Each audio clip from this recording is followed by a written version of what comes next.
The text came during a meeting I couldn't leave. I was presenting quarterly projections to the board. Numbers I'd spent 3 weeks perfecting. When my phone buzzed against the conference table, I ignored it. Buzzed again. Then again. My boss glanced at me, eyebrow raised. I mouthed sorry and flipped it face down. But the damage was done. My concentration fractured. When the meeting ended, I gathered my laptop with shaking hands and retreated to the bathroom. Locked myself in a stall. Pulled out my phone. Dad. Hey kiddo. So about the cruise. My stomach dropped.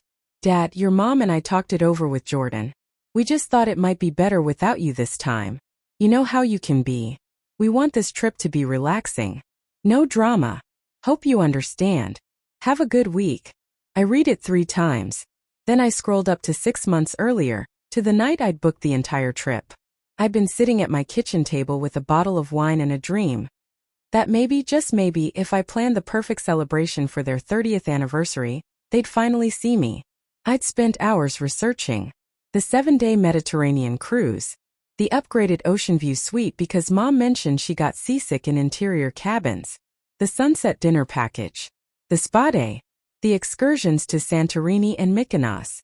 I'd maxed out my credit card and picked up freelance projects to cover the $12,000 cost. I'd sent the confirmation email with a subject line that made me cringe now. Can't wait to celebrate you both. Love you so much.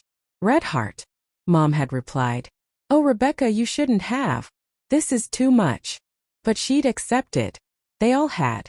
I scrolled through my camera roll. Every family photo from the last decade told the same story. Jordan-centered, arms slung around our parents. Me half-cropped at the edge, smile too wide, trying too hard. My college graduation, they'd been 2 hours late because Jordan's gallery opening ran long. My promotion dinner, canceled because Mom forgot, and scheduled a dental appointment. Last Christmas, I'd bought gifts for everyone. Jordan gave me a gas station candle, still in the plastic drugstore bag. But this was different. They hadn't just forgotten me. They'd planned around my absence. I sat on that toilet for 20 minutes, phone clutched in my hand. I didn't cry. Couldn't. The tears were buried under something heavier. Something that tasted like metal and felt like glass in my throat. Finally, I typed 2 words. Me sure thing. Hit send. Put my phone away. Walked back to my desk and submitted my vacation request for the same week as the cruise. My coworker, Marcus, leaned over his cubicle wall. You okay? You look pale. Fine, I said. Just family stuff. He nodded knowingly. Marcus had been disowned by his parents 3 years ago. He understood. I pulled up my email and found the cruise booking confirmation. My name was listed as primary account holder. Every payment had been processed through my credit card. Every receipt sent to my email. A thought whispered in the back of my mind, dark, dangerous, and somehow clarifying. What if I just don't show up? That night, I sat on my apartment floor surrounded by printed confirmation emails. The booking summary. The payment receipts. The terms and conditions I'd barely skimmed 6 months ago when I'd been drunk on hope. Section 7.3. Primary account holder must be present at check-in. Non-transferable reservations require valid ID matching the account name. I read it again. And again. My name. Rebecca and Hale. On every single document. I opened my laptop and pulled up the family group chat, the one I'd been muted in for weeks. Scrolled back to 3 months ago. Found what I was looking for. Jordan. Do we have to invite Becca to the cruise? She always makes everything about her drama. Mom, I know, honey. But she already paid for everything. Jordan, so? Let her pay. We don't have to actually bring her. She'll guilt trip us the whole time about how much she spent. Dad, your mother and I discussed it. We'll tell her closer to the date. Make it seem like a space issue or something. Mom, she'll understand. She always does. I stared at the screen until the words blurred. They hadn't just excluded me on a whim. They'd strategized. For months. Every family dinner I'd attended in that time. Smiling, laughing, asking about cruise plans, they'd been lying to my face. I closed the laptop, walked to my kitchen, poured a glass of water I didn't drink. The breaking point wasn't rage. It wasn't even sadness.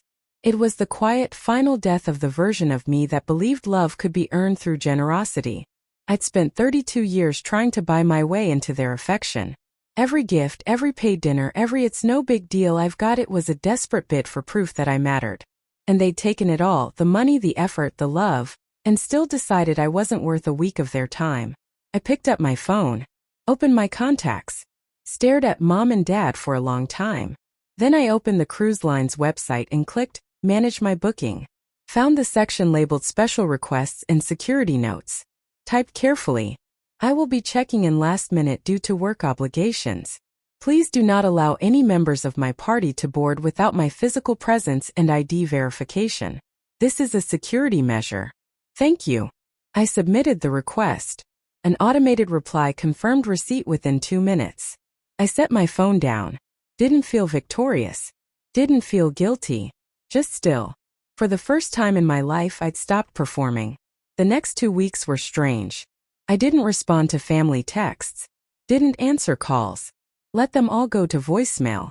Mom. Sweetie, are you okay? You've been so quiet. Dad. Everything all right, kiddo? Call when you can. Jordan. Drama queen alert, face with rolling eyes. Mom's worried you're mad about something. I read them all. Responded to none. At work, I threw myself into projects. Stayed late. Came in early. Marcus noticed.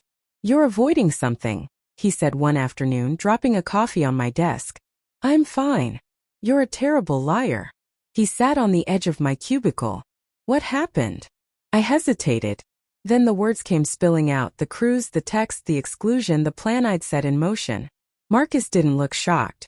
He looked sad. "Good," he said finally. I blinked. "Good. Rebecca, you've been setting yourself on fire to keep them warm since I met you. Maybe it's time you let them feel cold." "But what if? What if they learn consequences exist?" He shrugged. "That's called parenting. Except you're doing it in reverse." I laughed despite myself. It sounded bitter. That night I reread the cruise terms again. My hands trembled as I clicked through the booking portal. Primary account holder Rebecca and Hale. Reservation status. Active. Check-in requirements. Valid ID, credit card on file, account holder presence required. The words felt like power. Like a weapon I hadn't known I was holding. I imagined them at the terminal, suitcases packed, outfits coordinated, excitement high. Imagined the confusion when the agent asked for me. The scrambling. The panic. Part of me wanted to warn them. To text. "Hey, just so you know." But I didn't. Because for once I wanted them to feel what I'd felt. Invisible, dismissed, erased. I wanted them to know what it was like to be excluded from something they'd been promised. I finished my glass of wine and went to bed. Slept better than I had in years. 2 days before departure, Mom started posting. Instagram story. Matching floral suitcases lined up in their hallway. Caption. "Ready for the adventure of a lifetime. Ship red heart #anniversary cruise #30 years strong." Next story. Dad holding up cruise lanyards grinning. Jordan photobombing with champagne. Next. A boomerang of Mom twirling in a new sundress. Cruise outfits on point. Can't wait to sail away from all the stress. I watched every single one. Screenshotted them. Saved them to a folder labeled evidence. They tagged Jordan in every post. Tagged the cruise line. Tagged each other. Never tagged me. In one video, Jordan laughed and said, "Finally, a drama-free vacation." Mom giggled. Dad toasted with his beer. I sat on my couch, phone in hand, and felt nothing. Not anger. Not sadness. Just a cold, crystalline certainty that I was doing the right thing. At work, Marcus asked if I'd heard from them. "They're having a great time," I said. "Pre-cruise at least." "You're really going through with it?" "They planned this for months, Marcus. They discussed how to exclude me. I'm just enforcing boundaries." He nodded slowly. "You know they're going to lose their minds." "I know. You okay with that?" I thought about it. Really thought about it. "Yeah," I said. "I think I am." That night, Dad texted. "Have a good week, kiddo. We'll send pictures. Not wish you were here. Not we'll miss you. Just have a good week." Like I was a coworker. A neighbor. Not the daughter who'd funded their dream vacation. I stared at the message for a long time. Then I opened my banking app and checked my credit card balance. Still recovering from the $12,000 charge. I replied you too. Enjoy. And meant it. 3 days before departure I couldn't sleep. I kept replaying the group chat messages. Kept wondering if I'd misread the situation. At 2 a.m., I grabbed my laptop and scrolled back further. Found more. 4 months ago. Jordan. Seriously though, if Becca comes she'll just cry about how hard she works and how stressed she is. It's exhausting. Mom. She has been a lot lately. Dad. Maybe we frame it as adults only or something. Jordan, she's 32, Dad. She is an adult. Dad. You know what I mean. No emotional baggage. 5 months ago. Mom. Do you think Rebecca expects us to thank her every day for paying? She keeps sending me cruise articles. Jordan, that's so Becca. She needs constant validation. Dad. We'll take her to dinner when we get back. That'll smooth things over. I read until my eyes burned. Every message was a small surgical cut. A casual dismissal. A joke at my expense. The cruise wasn't the betrayal. It was just the moment I finally noticed the pattern. They'd been erasing me for years, smoothly, incrementally, so gradually I'd convinced myself it was normal. That I was too sensitive. That I needed too much. I closed the laptop, sat in the dark, and realized I'd never been the problem. I'd just been the only one paying attention. The day before their departure, Marcus invited me to lunch. We sat in the corner booth of a diner, and I picked at my fries.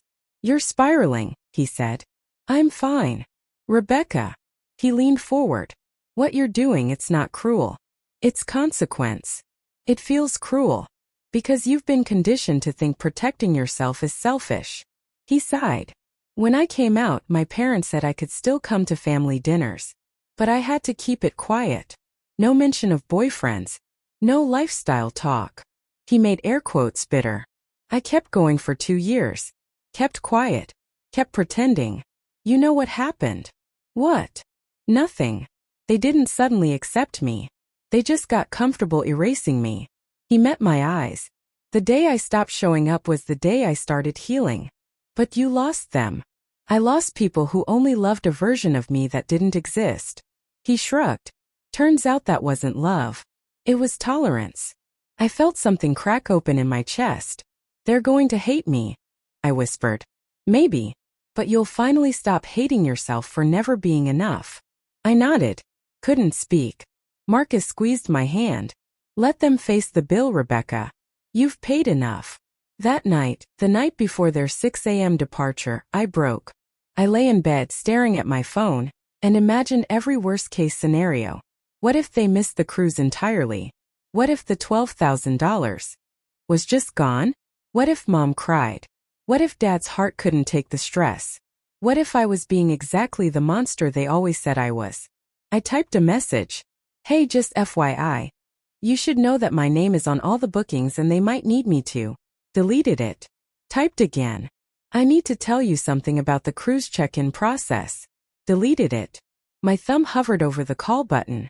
Just warn them. You're not a bad person. You're better than this. I opened Instagram. Watched Jordan's latest story. She was packing, singing along to music spinning for the camera. Caption. Bye-bye drama. Hello paradise. Can't wait to get away from all the negative energy. Mom commented. So proud of you, baby. You deserve this break. I locked my phone. Put it in my nightstand drawer. Set my alarm for 5 a.m. and chose myself. The cruise terminal was chaos at 6 a.m. Families hauling luggage. Kids running in circles. Cruise employees directing foot traffic with cheerful efficiency. I stood near the coffee cart, 20 feet from the check-in counter and watched. They arrived at 6:15. Dad pushed a luggage cart loaded with 3 massive suitcases. Mom walked beside him in the new sundress from Instagram.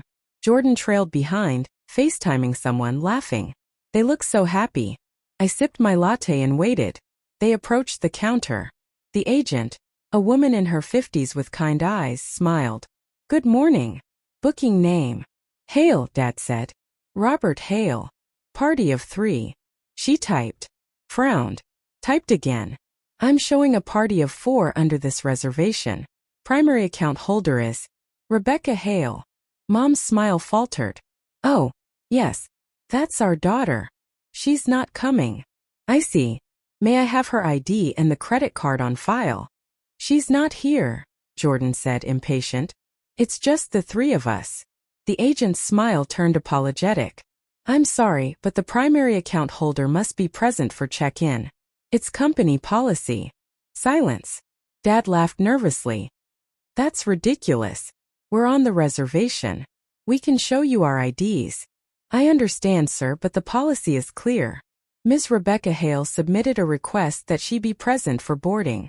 Without her, I cannot process your check-in. Mom's face went pale. What? Jordan looked at the agent like she'd spoken a foreign language. This is insane. We paid for this.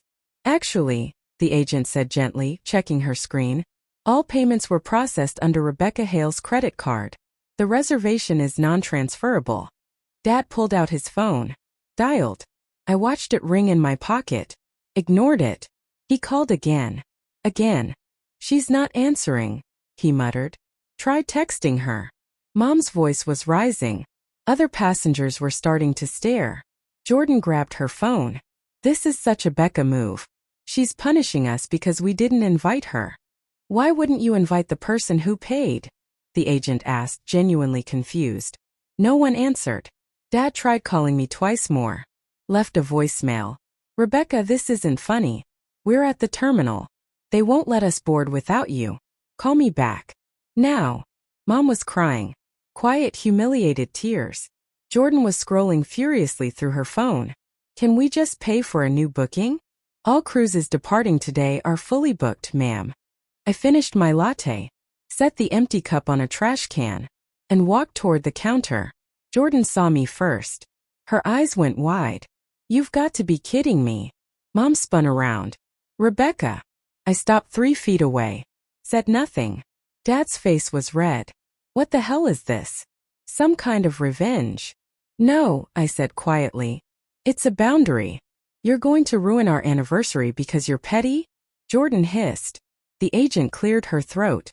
Miss Hale, are you ready to check in? I looked at my family. Really looked at them. Mom's tears. Dad's anger.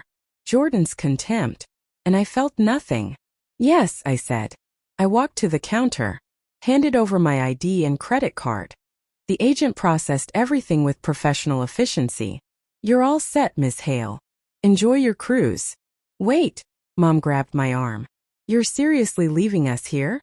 I looked at her hand on my sleeve. She let go. You didn't want me on this trip, I said. You made that clear. So I'm going alone. Rebecca, please, Dad's voice cracked. We didn't mean. Yeah, I said. You did. I picked up my boarding pass. Turned toward the gangway. Jordan shouted after me. You're pathetic. This is why nobody wants you around. I didn't turn around. Just kept walking. Behind me, Mom sobbed. Dad argued with the agent. Jordan cursed. I boarded the ship alone.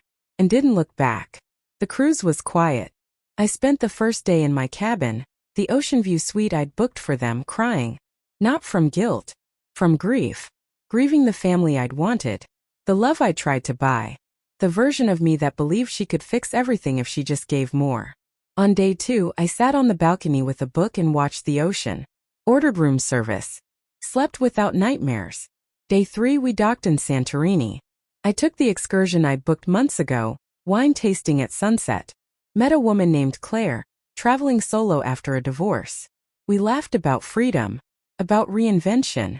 On day 4, the ship's Wi-Fi reconnected at port. My phone exploded. 27 missed calls. 16 voicemails.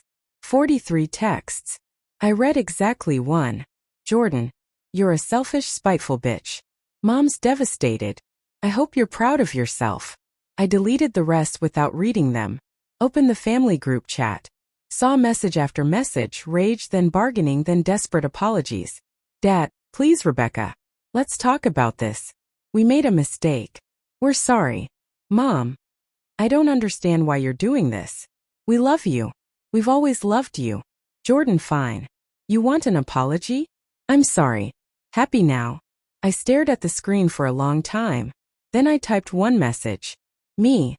I paid $12,000 for a family vacation. You didn't want me there. So I went alone. I hope you understand now. I'm done funding relationships that don't include me. I'm done begging to be seen. I'm done. I didn't wait for a reply. Left the group chat. Blocked Jordan's number. Left mom and dad unblocked but muted. On day 7, sailing back to port, I stood on the deck at sunrise and realized something. I didn't miss them. I missed the idea of them, the family I'd invented in my head, the one that appreciated sacrifice, that valued love over convenience. But the real them? The people who discussed excluding me like a problem to solve? I didn't miss them at all. Back home, I filed a fraud claim with my credit card company. Not to get my money back, but to remove them as authorized beneficiaries. Changed my emergency contacts. Updated my will. Started therapy. And 3 months later, I booked a trip to Iceland. Solo. No one to impress. No one to fund. No one to convince of my worth. Just me, a backpack, and the Northern Lights.